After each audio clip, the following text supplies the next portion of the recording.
Hello, good morning to everyone.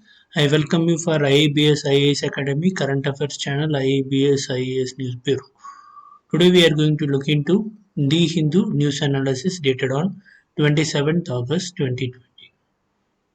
Directly, I'll take you to the first article which relates about Supreme Court's direction in involving central government and RBI to get a final solution regarding the moratorium which was provided by RBI to all the banking customer. That is, first we need to look into what is moratorium. Moratorium is a temporary deferment of EMIs for customers by the banking sector. Even though due to this COVID situation, RBI has provided 3 months of deferment initially in the month of March third week. Later, it was being extended till August 31st, that is this month end. Now, this moratorium is going to come to an end by August 31st. From September, everyone needs to restart with paying the whatever be the EMI that they have taken from the bank, various banking sector. Here, the issue is relating to moratorium is a kind of facility which is provided by RBI direction to all the bankers to not to detect the installment amount during this COVID pandemic situation where completely public sector and private sector was completely locked down for more than 1.5 months to 3 months, depends upon various places in India. Now we came to an end of this particular moratorium period. Here, the borrowers through their financial crisis during the national lockdown would lead to accrual of further interest once the freeze is lifted on August 31st. This is related to this article.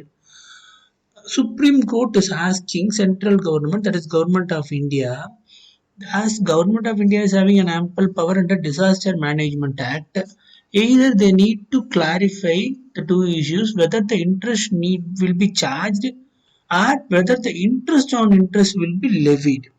As per RBI response, it would be imprudent to go for forced waiver of interest, risking the financial viability of the bank. It was mandated to regulate and putting the interest of depositors in jeopardy. But here, either RBI or government needs to understand the problem which is faced by customers too, because the customers can't able to pay interest on interest. That will leads to make the tenure period furthermore extended. The interest charged during the moratorium period would be added up into EMI at the end of 3 months forbearance. It will have to be paid in one go or equally divided in all future EMIs. Here it was reasoned that bank were custodians of the depositors' money, so bank cannot directly provide any support directly to the customer.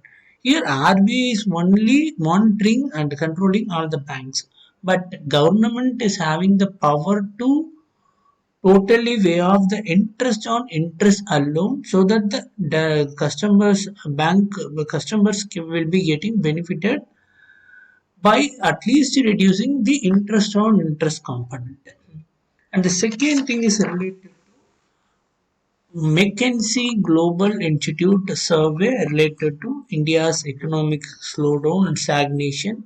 It is finding that India cannot grow up to 8% annually as we are having in previous report, and they are suggesting slow reforms over next 6 quarters, that is 12 to 18 months, with the aim of increasing productivity and creating job in various sectors like manufacturing, real estate, agriculture, healthcare, retail sector, and unlocking the land which can reduce price by up to the fourth, and creating flexibly labor market enabling efficient power distribution to reduce tariff for consumers by over 20% and privatizing 30 plus top state-run enterprise can be the only structural reform that can able to give few more work or employment opportunity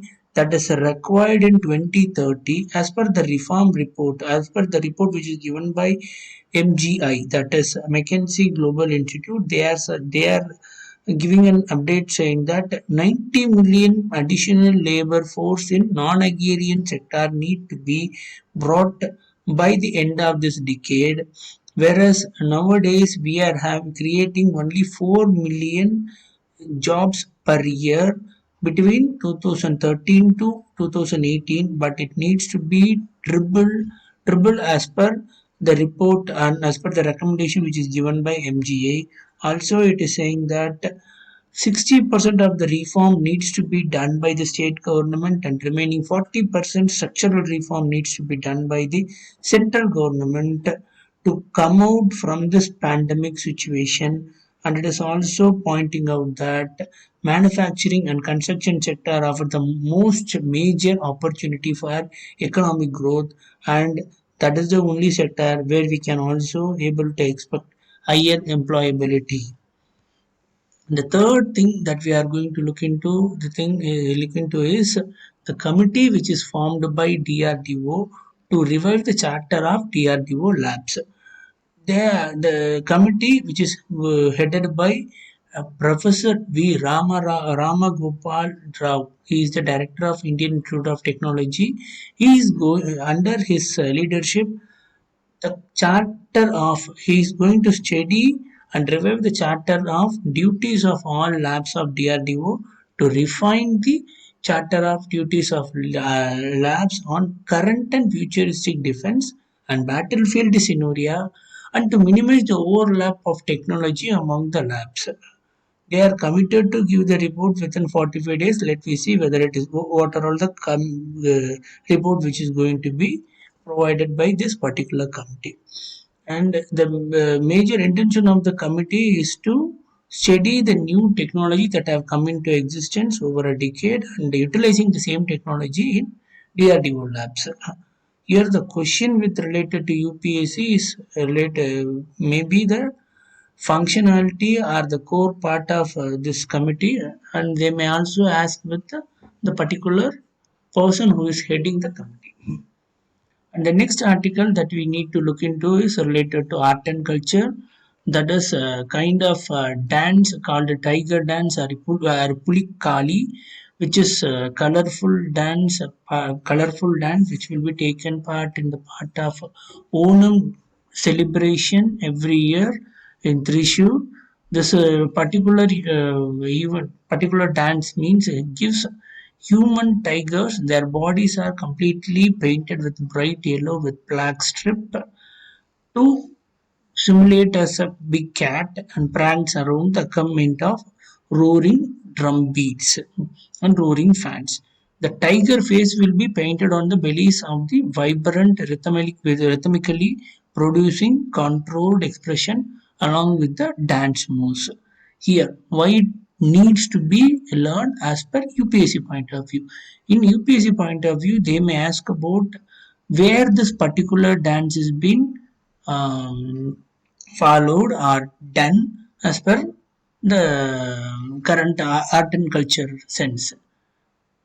This is being followed on every year Onam celebration in a district called Thrissur, which is located in Kerala.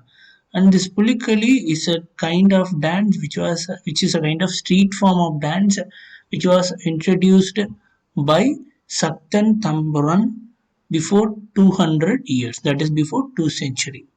These are all the points that we need to keep in mind while preparing for art and culture subject. And the next thing is related to interference of Competition Commission of India with related to the monitoring and reviewing activity of online sales. Amazon and its rival Flipkart is providing lot many discounts and lot many practices which are found to be unethical and that is losing its trust. Over 2000 plus Indian vendors. They have moved the case to CCI. Competition Commission of India has ordered an investigation on these two in DMart companies to study about their ethical practices, which should not be, which should not leads to monopoly, which should not leads to development of monopoly market in any particular domain. Usually the CCA job is to make sure that whatever be the trade or job which is being conducted inside our country needs to be ethical, and it should not take away the profit of some other concern in terms of providing extra profit, or in terms of providing a pirate product. And the next thing is related to National Digital Health Mission. We have already seen it in our previous videos also. This is a flagship program which is developed by National Healthcare Authority. It aims is to they have drafted a policy, and they have sent it to public to get the comment and feedback on this draft. The draft is a maiden step in realizing the NDM's guiding principle of security and privacy by design for protection of individual data piracy. It encompasses various aspects pertaining to health data, such as data privacy, consent management, and data sharing and protection. The main objective of the draft policy is to provide an adequate information and framework to secure the processing of the data, that might be a personal data or a sensitive personal data of the individual who are going to be a part of this particular mission. And the last one is related to the agricultural reforms. This is an article written by an CESC Sheikh. He is a professor of economics and in Indian Institute of Economics School, which is located in Delhi. He is studying about various reforms which was brought by government for past two decades, and its implementation, what are all the breaches that needs to be taken care by the present government to make it in an effective to make it in an effect for make it in an effective implementation strategy. First, this particular title is it is talking about removal of restrictions under Essential Commodity Act that should help attracting private investment in agricultural practice, especially to help the farmers who are cultivating cereals, pulse and oilseed, onion and potato. But the private investment in agriculture is not up to the mark as we are expecting. That is due to the behavioral economists called time inconsistency problem, or simply to say policy credibility problem. Whatever be the policy which is being drafted by the government. For example, we can take the first policy which is being talked in this article, that was introduced in 2016, nothing but ENAM, or electronic national agricultural market, which was aiming to bring a market-based mechanism for efficient price discovery by farmers. It is having more than 415 markets with lot many farmers, which are allowed to sell and transport directly from registered warehouse and farmer produce organization with app-based transport services, which was already built, but it is not up to the mark. It was not working up to the mark. The reason is it needs state government amendment with respect to APMC Act, that is Agricultural Produce Market Committee Act, which requires three important steps like single license across the state, single point levy of market fee, and electronic auctioning in all the market. That can be done, that is desired, but it is not moving on par as per the expectation, because few state governments were not coordinating with the central government's direction and its guidance with respect to this ENAM. And the second thing was released, introduced in the name of PM Asha in 2018. That is aimed to provide an assured price to farmers that they have spent at least 50% more than the cost of cultivation. That was the aim of this PM Asha. Even this was not being implemented, and there are some bringing only few particles like pulses, oil seeds to limit the physical cost. Although many other crops which are not received the benefits of MSP, that is minimum support policy procurement, some also needed to be covered in the system. There are a lot many bottlenecks like public procurement, private procurement, and deficiency payment that need to be sorted out in this program also. So to overcome that, government has brought two more model act in 2017 and 18 to promote agricultural marketing and contract farming in the states. But uninspiring performance of PM Asha necessitated more radical and direct approaches from central government. That in Leeds bring a new program on February 2019 through the interim budget called PM Kishan, which is paying 6,000 rupee per annum to each and every farm household that is having a budgetary outlay of 75,000. Here, whatever be the program which is being brought by central government, that needs to be implemented only by state government.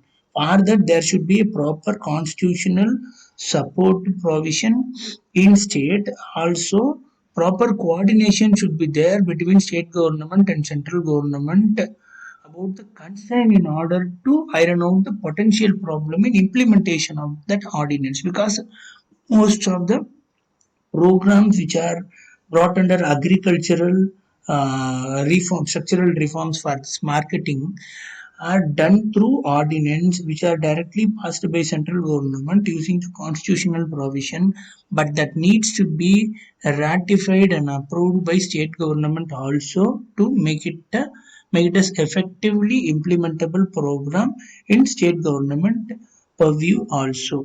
Apart from that, multiple market failure and resulting interlinkage of rural market and widespread restrictions on land leasing in many states lead to inefficient sale of the production. In the conclusion, he is saying that consistency in policy and collaborative approach and complementary reforms are necessary for successful recent agricultural market reform to be implemented effectively without any hiccups. Thank you.